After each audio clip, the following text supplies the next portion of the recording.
எத்தனை எத்தனை பாடு எங்கும் பிடத்தை சுடும் காடு எங்கும் பிடத்தை சுடும் காடு நாம் எல்லோருக்கும் சொந்த வீடு இது எதற்கும் உதவாத கூடு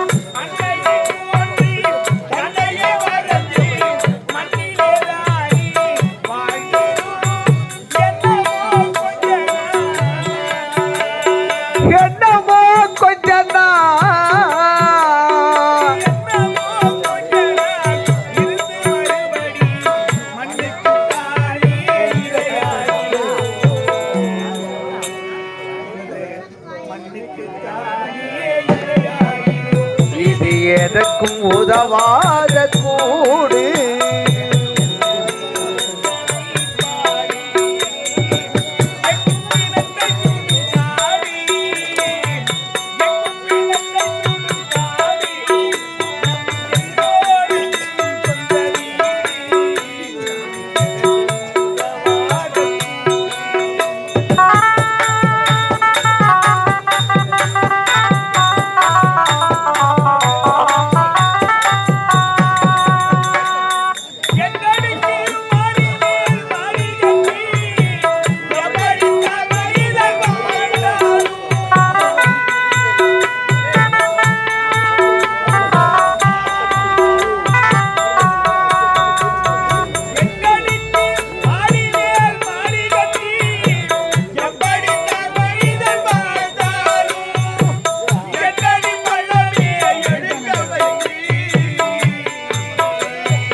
எத்தனை எத்தனை பாடு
மனிதானி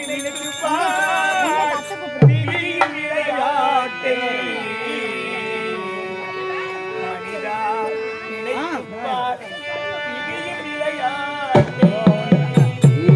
எதற்கும் உதவாத கூடு இதற்கு எத்தனை எத்தனை பாடு எங்கும் பிணத்தை சுடும் காடு எங்கும் பிணத்தை சுடும் காடு தாம் எல்லோருக்கும் சொந்த வீடு இது எதற்கும் உதவாத கூடு இது எதற்கும் உதவாத கூடு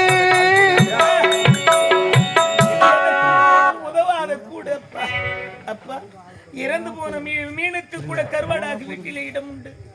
மாட்டினுடைய தோல் கூட மேலமாகவும் மத்தளமாகவும் ஏதோ ஒரு பொருளாக வீட்டிலே இடம் உண்டு.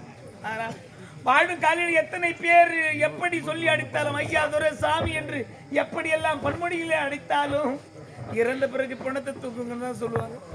அப்படி எதற்குமே உதவாத இந்த கொடுப்ப போட்டு விட்டு ஆவி பிறந்தவன் மனிதனுக்கு ஏது வாழ்க்கை ஏதப்பா மரியாதை அப்பா?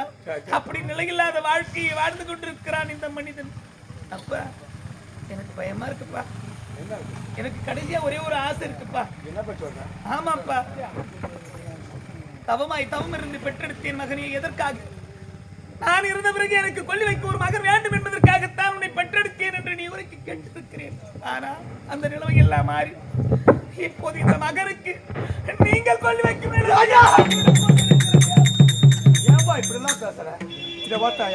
அழகான ஒரு கண்ணாடி மாளிகை அமைத்திருக்கிறேன். அதை சுற்றி இரும்பு கோட்டை அமைத்திருக்கிறேன். அதை சுற்றி அகடி வளர்த்திருக்கிறேன்.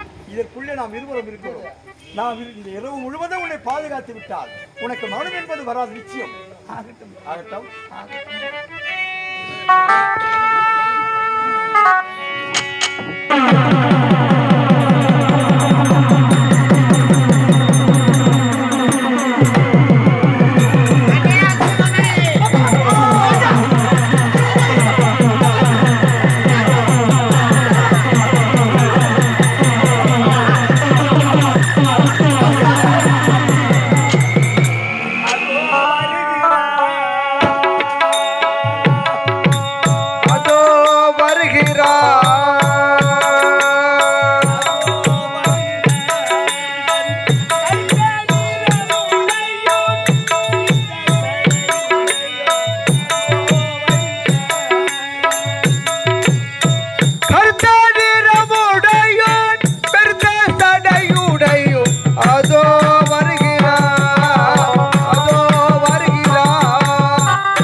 இந்த கண்ணாடி மாலைக்குள்ளே உன்னையும் முன்னிட்டு வருவாரு அருமை கிடையாது. உனக்கு நாம் இறந்து விடுவோமோ என்ற மரண பயம் மனதுக்குள்ளே வந்துவிட்டது. அதனாலதான் உனக்கு அப்படிலாம் தெரியுது. அப்பா நாளைக்கு பயப்பா.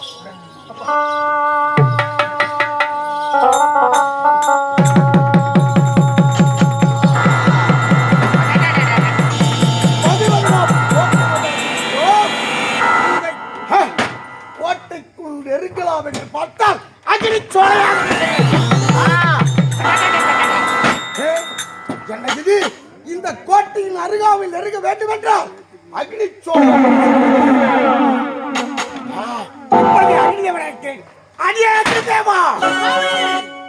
இந்த கோட்டைக்கு அருகே நான் செல்ல வேண்டும். இந்த அணைகள் மட்டுமே அகற்ற வேண்டும். என்ன ஆடுவான் என்ன கருவன் கோட்டைக்கு உள்ளே செல்ல வேண்டும் என்றால் இந்த அக்னி சோலையை அகற்ற முடியாது என்று உரைக்கிறார். இப்பொழுதே போர் அந்த வண்ணமகனை அழைத்து காற்றும் மழையாகவும் பெய்து இந்த அனலை அகற்றுகிறேன். காற்றாகவும் மழையாகவும் பெய்து இந்த அக்னி சோலையை அகற்ற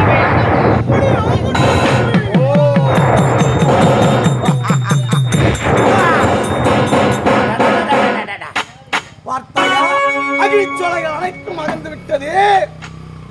இந்த கோட்டைக்குள் அந்த சிவமணி உறங்கி கொண்டிருக்கிறார். ஆனால் ஆனால் மன்னனோ கண் விழித்த உறக்கத்தோடு இருக்கிறார். இப்பொழுது என்ன செய்ய வேண்டும்? கோட்டைக்குள் அருகில் நெருங்கிவிட்டோம். ஆனால் மன்னனிடம் இருக்கின்ற ஸ்ரீதேவியை அகற்றிவிட்டு அவனுக்கு பூதேவி அளித்தால் அந்த சிவமணி உயிரை பெறுத்தலாம். ஓம்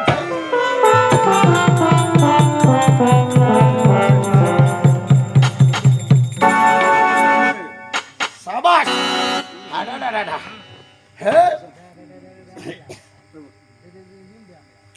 கோட்டைக்குள் அருகில் நெருங்க வேண்டும் என்று நினைத்தால் இருமால் கோட்டை அமைத்து கண்ணாடி மாளிகை. என்ன இது ஆச்சரியம்? அடடடடா. சரி, கண் உறைந்து கொண்டிருக்கிறார், கண் விழித்து கொண்டிருக்கிறார்.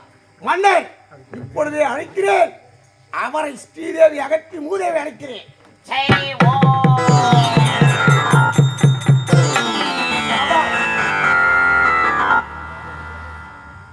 இதுதான் தகுதியான நேரம் என்று பார்த்தால் அதன் அருகில் கண்ணாடி மாளிகை இரும்பால் கோட்டை அமைத்து அதன் அருகே நெருங்க முடியவில்லையே, என்ன செய்வது? சபாஷ்.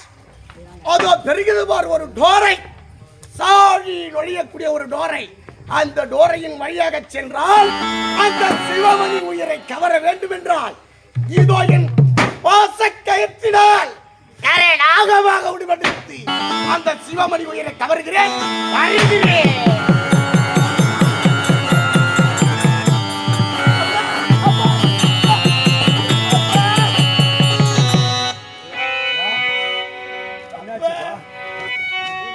என் கனவிலே ஒரு கருணாகமாக வந்து என்னை தீண்டுவது போல எனக்கு அப்பா, நான் உங்களை விட்டு பெரிய காலம் வந்துச்சு. நான் உங்களை விட்டு பெரிய கனவிலே ஒரு கருணாக வந்து கனவு கண்டாயா? ஆமாப்பா. அது மட்டும் இல்லப்பா, ஒருவன் இறக்கும் தருவாயிலே இருக்கும் போது அவனுடைய காது ரெண்டும் கேட்கும் திறன் குறைந்து விடுமா? அப்பா, எனக்கு கேட்கும் திறன் குறைந்து கொண்டே இருக்குதுப்பா. அது மட்டும் இல்லப்பா, ஒருவன் இறக்கும் தருவாயிலே இருக்கும் போது கண் ரெண்டு பார்க்கும் திறன் குறைந்து விடுமா? அப்பா, எனக்கு பார்க்கும் திறனும் குறைந்து கொண்டே போகிறதப்பா. நீங்க நிக்கிறது நிழல் படம் போல தெரியுது. என்னப்பா சொல்ற?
இதுக்கப்புறம் எனக்கு ஆசை தோற்று போனோம் இருக்கணும் இல்லை எனக்கு தெரியல.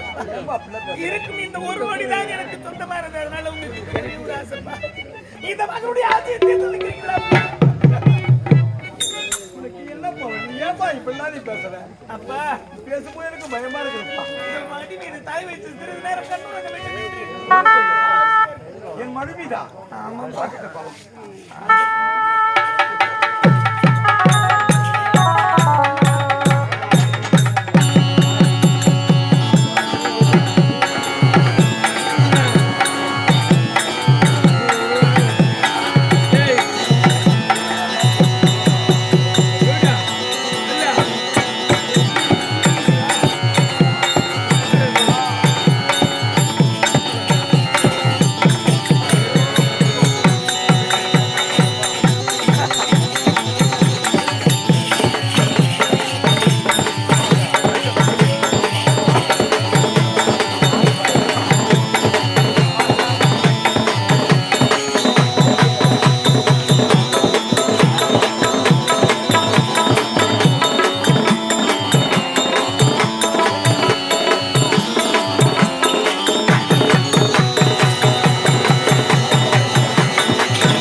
எனக்கு உறக்கம் எப்படி வந்தது? எனக்குவே புரியவில்லையே. சிவமணி, ராஜா ராஜா ராஜா, ஐயோ, சிவமணி சிவமணி, ராஜா சிவமணி.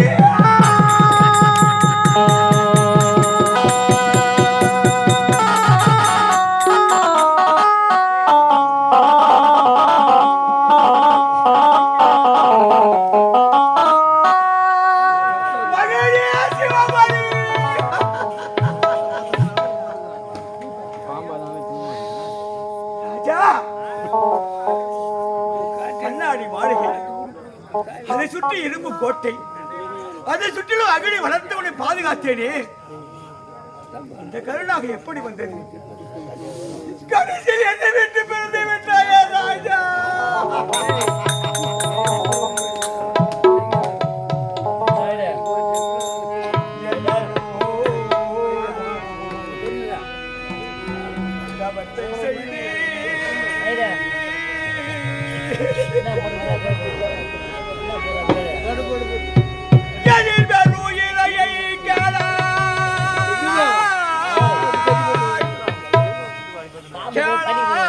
கேளா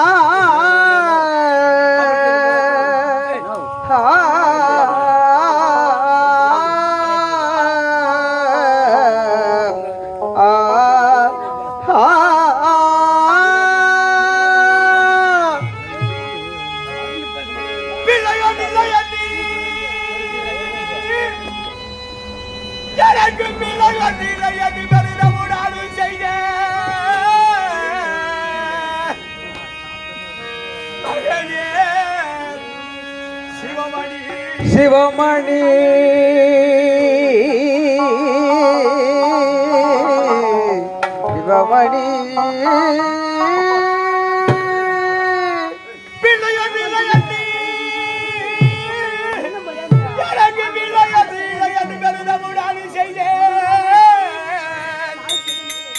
என் மன குறையதீர்க்க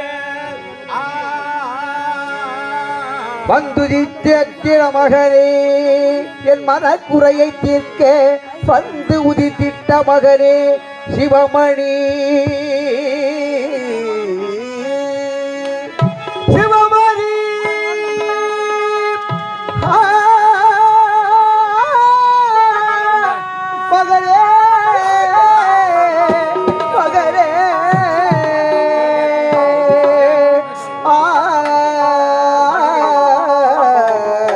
கண்ணே கண்ணே கண்ணே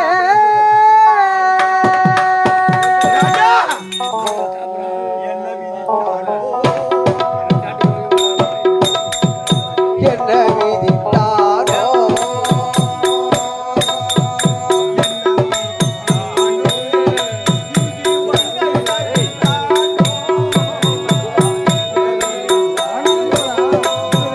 பக்த சதித்தானோ என்ன விதித்தானோ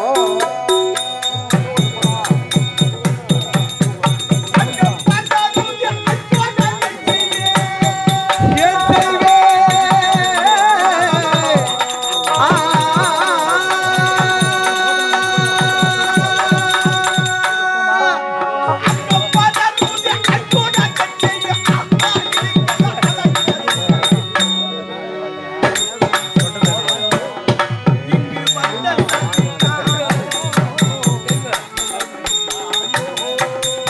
இதுதானோ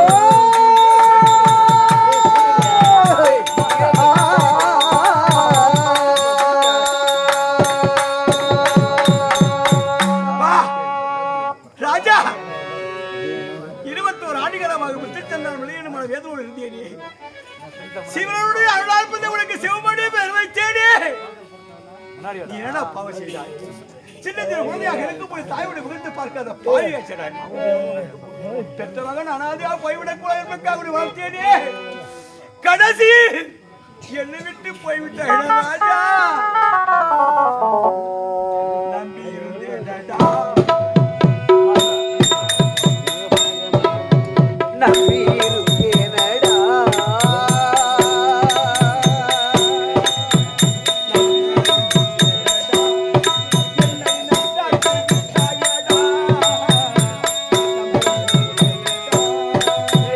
நட்டாற்றில் விட்டாயடா நம்பி இருந்தேனடா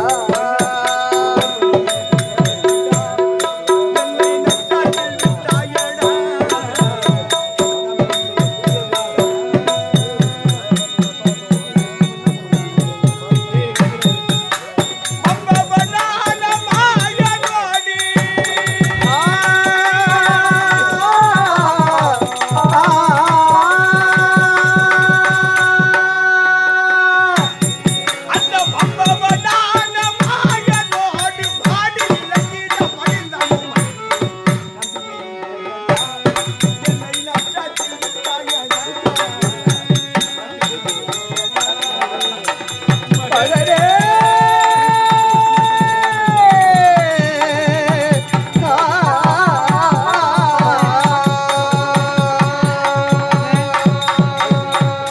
என் குலகுரு உரைத்தாரே, ஜாதகத்தை கிடைத்து அவன் நேரம் சரியில்லை இன்று இரவு முழுவதும் அவனை பாதுகாத்து விட்டு அவனுக்கு மனம் என்பது அவனை உரைத்தாரே என் குலகுரு வந்து கேட்டான் என்ன சொல்ல போய் ஒற்றுமையை புரியவில்லையே ராஜா சிவமணி படிகாசகன் சிவமணி அண்ணா அண்ணா மகன் சேவமா இருக்கிறானா மகனுக்கு எதுவும் ஆகவில்லையே அண்ணா சுவாமி குருதேவா இதை பார்த்தா என் மகனை பார்த்தாயா என் மகனை பார்த்தாயா எவ்வளவு பாதுகாப்பு பண்ணியும் கடைசியில் நான் கோட்டை விட்டு விட்டேன் என் மகனை கை விட்டு விட்டேனே குருதேவா கை விட்டு விட்டேன் தேவா இப்படிதான் இறைவன் எழுதியிருந்தால் அதை யாரால் மாற்ற முடியும் நான் கொடுத்து வச்சது அவ்வளவுதான் சின்ன சிறு குழந்தையாக தாய்முகத்தை பார்க்காதவன் பிறந்து வளர்ந்து எனக்கு கொல்லி வைப்பான கொண்டிருந்தேன் கடைசியில் அவனுக்கு கொல்லி வைக்க எனக்கு உருவாக்கி விட்டானே அந்த ஆண்டவன் சரி நடந்து விட்டது என் மகனுக்கு செய்ய வேண்டிய ஈமச்சடங்கு செய்து விட்டு வந்து பிறகு ஒரு சந்திக்கிறேன் ஆமா உன் மகன் இருந்து விட்டான் அல்லவா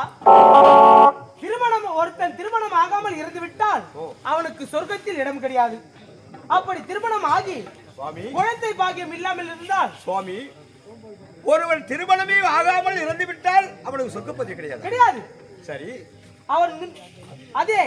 அவன் திருமணம் ஆகி குழந்தை இல்லாமல் இருந்து விட்டாலும் அவனுக்கு சொர்க்கத்தில் இடம் கிடையாது திருமணம் ஆகாமல் ஒருவர் இறந்து விட்டாலும் சொல்ல கிடையாது. ஆமா. அப்படியே அவள் திருமணமாகி குழந்தை பேர் இல்லாவிட்டால் அவள் இறந்து விட்டால் அவனுக்கு சொல்ல கிடையாது. கிடையாது. மன்னா, நீங்கள் ஏன் கவலைப்படுகிறீர்கள்? உங்களுக்கு என்ன சொத்துல குறையா, சுகத்துல குறையா? எவ்வளவு சொத்து இருக்குது? அதுல ஏதாவது ஒரு ஏழை பெண்ணுக்கு என் மகனுக்கு யார் திருமணம் பண்ணிக்கிறாங்களோ அவங்களுக்கு 10 லட்சம் பணமும் நாட்டுல பிரதிபாக சொத்தோ பொண்ணு பொருளும் வாரி யாராவது ஏழை பெண்கள் கிடைப்பார்கள். இப்படியே மகனுக்கு நான் தகனம் செய்தால் அவன் மோட்சத்தை அடைய மாட்டான். உண்மைதான். சொர்க்கமடைய வேண்டான். இவனுக்கு கண்ணி கழிக்க வேண்டும். அப்படி கண்ணி கழிக்க வேண்டும் என்றால் ஏதாவது சாஸ்திரம் இருக்குதா? மன்னா, பெரியவர்கள் அப்போ செய்வார்கள். வாழை மரத்தை அறுத்து சகடை கைப்பார்கள். அது வேண்டாம்.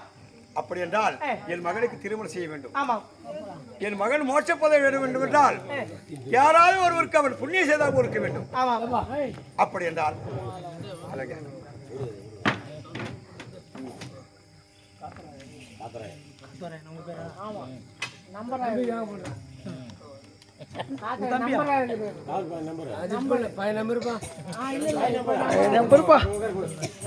புது நம்பரா? சுவாமி, என்னுடைய மகன் மோட்சத்தை அடைய வேண்டும். அவர் சொர்க்கப்பதை அடைய வேண்டும் என்றால் அதனால் என்னுடைய மகனுக்கு கண்ணி கழிக்க வேண்டும். கண்ணி கழிப்பது என்றால் இப்படி ஏதாவது சகலம் செய்த முடியாது. யாராவது ஏழை பெண்ணை பார்த்து, ஏழையோ பணக்கார யாரோ பெண்ணை பார்த்து திருமணம் செய்தால் அவன் மோட்சம் அடைவான். அவ்வளவுதானே? சரி, அப்படி என்றால் என் மகன் என்னை விட்டு போய்விட்ட பிறகும் அவன் புண்ணியத்தை சேர்க்க வேண்டும். யாராவது எனக்கு உதவி செய்ய வேண்டும் என்றால் நான் இவருக்கு வேண்டிய ஏற்ப நான் செய்கிறேன். அதுவரை என் மகனுக்கு கண்ணி கழிக்கும் யாராவது பெண் வரை என் மகனை ஒரு பதனப்பட்டு செய்து அதை பத்திரப்படுத்திக் கொள்கிறேன்.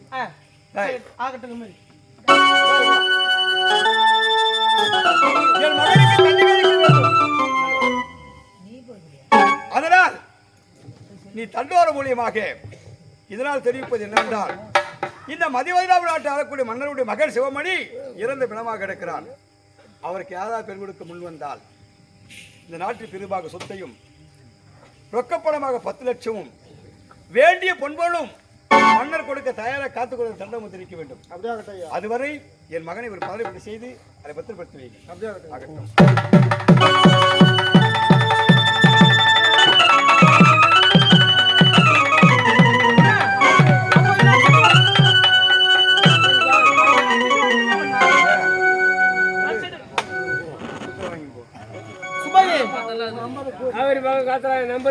தனம் பெறலாம், தானியம் பெறலாம், குணம் பெறலாம், குபேர சம்பத்து பெறலாம்.